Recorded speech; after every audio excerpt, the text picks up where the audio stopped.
You've come to put your kettle on and nothing's working. This could be one of a few things. A faulty appliance or your fuse board has tripped out.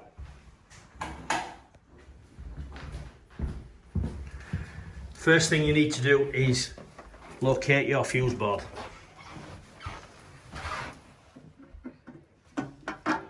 On the fuse board it will say underneath which fuses have tripped. Look to see if one of them has tripped down. If it has, flick it back up, close down the lid and go and try your appliance again.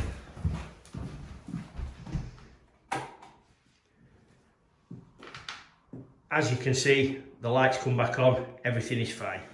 This also applies to a lighting problem. Go to your main circuit board, check to see whether the lighting switch is up or down.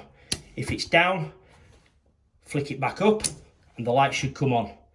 However, if it trips out again, this is a problem that needs further investigation by K&H operative.